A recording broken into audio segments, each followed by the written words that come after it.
ಚಿಕ್ಕ ವಯಸ್ಸಿನಂದು ಸ್ವಲ್ಪ ದಿವಸ ಬಂದೆ, ಸ್ವಲ್ಪ ದಿವಸ ಇದ್ದೇ ಕೂಡ ನಾನು ಈ ಕಾಡಿನಲ್ಲಿ. ಅವಾಗ ಕೂಡ ನಾನು ಇಲ್ಲೇ ಇದ್ದಿದ್ರೆ ನಮ್ಮ ಹೆಸರು ಕೂಡ ಕಾಡಿನಲ್ಲಿ ಪ್ರಭಾಕರ್ ಅಂತ ಬರ್ತಾ ಇತ್ತು. ನಾನು ಕೂಡ ಇದೇ ಊರಿನ ಒಂದು ದತ್ತು ಮಗ ಆಗ್ಬೇಕಾಗಿತ್ತು. ಕಾಡಿನಲ್ಲಿ ನಾಗರಾಜನ್ನವರು ಅಂತ ಯಾವ ತರ ಹೇಳ್ತಾ ಇದ್ರು, ಕಾಡಿನಲ್ಲಿ ಪ್ರಭಾಕರ್ ಅಂತ ಹೇಳ್ಬೇಕಾಗಿತ್ತು. ನಾನು ಕೂಡ ಇದೇ ಊರಿನ ಒಂದು ದತ್ತು ಮಗ ಆಗ್ಬೇಕಾಗಿತ್ತು. ಕಾಡಿನಲ್ಲಿ ನಾಗರಾಜನ್ನವರು ಅಂತ ಯಾವ ತರ ಹೇಳ್ತಾ ಇದ್ರು, ಕಾಡಿನಲ್ಲಿ ಪ್ರಭಾಕರ್ ಅಂತ ಹೇಳ್ಬೇಕಾಗಿತ್ತು. ಕಾಡಿನಲ್ಲಿ ನಾಗರಾಜನ್ನವರು ಎಲ್ಲೇ ಹೋದ್ರು ಕೂಡ ಬೆಂಗಳೂರಲ್ಲಿ ನಾರಾಯಣಪ್ಪ ನಾಗರಾಜನ್ನವರು ಅಂತ ಯಾರು ಹೇಳಲ್ಲ.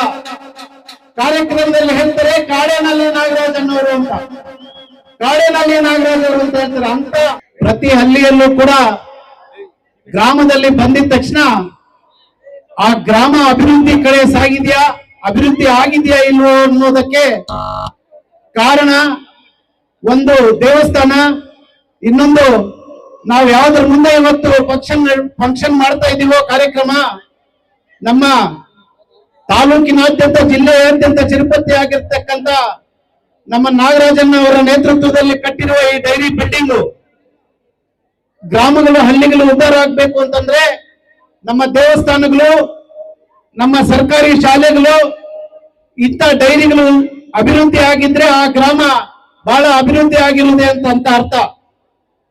ನಿಮ್ಮ ಗ್ರಾಮದಲ್ಲಿ ಕಾಡಿನಲ್ಲಿ ನಾಗರಾಜನ್ನವರು ಎಲ್ಲೇ ಹೋದ್ರು ಕೂಡ ಬೆಂಗಳೂರಲ್ಲಿ ನಾರಾಯಣಪ್ಪ ನಾಗರಾಜನ್ನವರು ಅಂತ ಯಾರು ಹೇಳಲ್ಲ.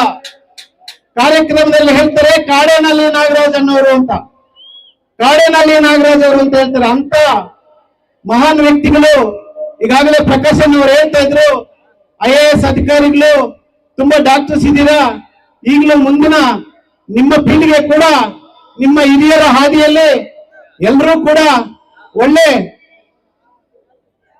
ಜವಾಬ್ದಾರಿಯುತ ಕೆಲಸಗಳನ್ನು ತಗೊಂಡು ಹೆಚ್ಚಿನ ವಿದ್ಯಾಭ್ಯಾಸ ಮಾಡಿ ನಿಮ್ಮ ಊರಿನ ಹೆಸರು, ತಾಲೂಕಿನ ಹೆಸರನ್ನು ಉಳಿಸಬೇಕು ಅಂತ ಹೇಳಿ ಆ ಚೌಡೇಶ್ವರಿ ತಾಯಿಯಲ್ಲಿ ಪ್ರಾರ್ಥನೆ ಮಾಡ್ತಾ ಮತ್ತು ಸಪ್ತ ಮಾತೃಕ ಚೌಡೇಶ್ವರಿ ಅಮ್ಮ ರಥೋತ್ಸವದ ಕಾರ್ಯಕ್ರಮಕ್ಕೆ ನನ್ನನ್ನು ಕೂಡ ಭಾಗಿಯಾಗಿ ಮಾಡಿ ಈ ಅದೃಷ್ಟ ಕಲ್ಪಿಸಿಕೊಡ್ತಿರ್ತಕ್ಕಂಥ ನಾಗರಾಜನ್ನವರಿಗೂ ಮತ್ತು ಕಾಡೇನಹಳ್ಳಿ ಗ್ರಾಮಸ್ಥರಿಗೂ, ಇಂದ್ರಾನಗರದ ಗ್ರಾಮಸ್ಥರಿಗೂ, ಬೈಪನಹಳ್ಳಿ ಗ್ರಾಮಸ್ಥರಿಗೂ ಕೂಡ ಎಲ್ಲರಿಗೂ ಕೂಡ ನಾನು ಚಿರಋಣಿ ಇರ್ತೇನೆ. ಮತ್ತು ನಾನು ಕೂಡ ಇದೇ ಊರಿನ ಒಂದು ದತ್ತು ಮಗ ಆಗ್ಬೇಕಾಗಿತ್ತು. ಕಾಡೇನಹಳ್ಳಿ ನಾಗರಾಜನ್ನವರು ಅಂತ ಯಾವ ತರ ಹೇಳ್ತಾ ಇದ್ರು, ಕಾಡೇನಹಳ್ಳಿ ಪ್ರಭಾಕರ್ ಅಂತ ಹೇಳ್ಬೇಕಾಗಿತ್ತು.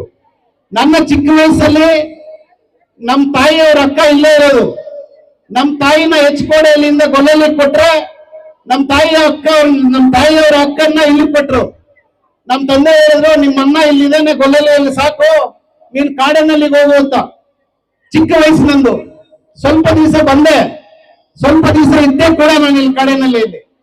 ಅವಾಗ ಕೂಡ ನಾನು ಇಲ್ಲೇ ಇದ್ದಿದ್ರೆ ನನ್ನ ಹೆಸರು ಕೂಡ ಕಾಡಿನಲ್ಲಿ ಪ್ರಭಾಕರ್ ಅಂತ ಬರ್ತಾ ಇತ್ತು. ಆ ಚೌಡೇಶ್ವರಿ ತಾಯಿ ನಾನು ಚಿಕ್ಕ ವಯಸ್ಸಲ್ಲಿ ಜ್ಞಾಪಕ ಇದೆ. ಚೌಡೇಶ್ವರಿ ತಾಯಿ ಏನು ನೀವು ಉದ್ಘಾಟನೆ ಮಾಡಿದಿರೋ ಆ ಸಮಯದಲ್ಲಿ ಬಹಳ ದೊಡ್ಡ ದೊಡ್ಡ ವ್ಯಕ್ತಿಗಳೆಲ್ಲ ಕೂಡ ಬಂದಿದ್ರು. ಶ್ರೀ ಬಾಲಗಂಗಾಧರನಾಥ ಸ್ವಾಮೀಜಿಗಳು ಕೂಡ ನಾನು ಕಂಡಿದ್ದೆ ನನ್ನ ಚಿಕ್ಕ ವಯಸ್ಸಲ್ಲಿ. ಆ ಸಮಯದಲ್ಲೇ ನೀವು ಅಂತ ಮಹಾನ್ ವ್ಯಕ್ತಿಗಳನ್ನ ಕರೆಸಿ ನಿಮ್ಮ ಚೌಡೇಶ್ವರಿ ಅಮ್ಮನವರ ಪ್ರಾಣ ಪ್ರತಿಷ್ಠಾಪನೆ ಮಾಡಿಸಿದ್ರಿ. ಅಂತ ಹೆಸರು ಪಡೆದಿರ್ತಕ್ಕಂಥ ಕಾಡೇನಹಳ್ಳಿ ಗ್ರಾಮಸ್ಥರು ಈಗ ಎಷ್ಟೋ ಆರ್ಕೆಸ್ಟ್ರಾ ಮಾಡಿದೀವಿ ನಾವು. ಮುಂದೆ ಯಾವ ತರ ಇರ್ತದೆ ಅಂತ ಇಷ್ಟೊತ್ತು ಹಾಕಿದ್ರಲ್ಲ ಸಾಂಗು, ಕುರ್ಚಿನ ಮಡ್ತಬಿಟ್ಟು ಅಂತ, ಆ ತರ ಇರ್ತಾ ಇತ್ತು. ಗಜಿಬಿಜಿ ಅಂತ ಎಲ್ಲ ಕಡೆ. ನೀವೆಷ್ಟು ನಿಶಬ್ದದಿಂದ ಬಂದಿದ್ದ ಅತಿಥಿಗಳನ್ನ ಗೌರವಿಸಿ ನಮ್ಮ ಭಾಷೆಗಳನ್ನು ಕೇಳ್ತಿದ್ದೀರಿ ಅಂತಂದ್ರೆ ನಿಜವಾಗ್ಲೂ ಕೂಡ ನಿಮ್ಮೆಲ್ಲರಿಗೂ ಅಪ್ಸೆಟ್ ಮಾಡ್ತೀನಿ. ಅದೇ ತರ ಈ ರಥೋತ್ಸವ ರಸಮಂಜರಿ ಕಾರ್ಯಕ್ರಮಕ್ಕೆ ನಮ್ಮ ಡಾಕ್ಟರ್ ಪ್ರಕಾಶನ್ ಅವರು ಕೂಡ ಕೋಲಾರದಿಂದ ಬಂದಿದ್ದಾರೆ. ಅವ್ರಿಗೂ ಮತ್ತು ನಮ್ಮ ಮುಳಬಾಗಿಲು ತಾಲೂಕಿನ ಕೋಮಲ್ ನಿರ್ದೇಶಕರಂತ BV ಶಾಮಣ್ಣ ಅವ್ರಿಗೂ ವೇದಿಕೆಯ ಮೇಲೆ ಆಸೀನರಾಗಿರ್ತಕ್ಕಂಥ ಎಲ್ಲ ಹಿರಿಯರು ಕೂಡ ಮತ್ತೊಂದು ಸತಿ ನಿಮ್ಮೆಲ್ಲರಿಗೂ ಧನ್ಯವಾದಗಳನ್ನು ತಿಳಿಸಿ ನನಗೆ ಈ ಅವಕಾಶ ಕೊಟ್ಟಿರ್ತಕ್ಕಂಥ ನಿಮ್ಮೆಲ್ಲರಿಗೂ ವಂದಿಸುತ್ತಾ ನನ್ನ ಮಾತನ್ನು ಮುಗಿಸ್ತಾ ಇದ್ದೀನಿ. ಜೈ ಹಿಂದ್, ಜೈ ಕರ್ನಾಟಕ.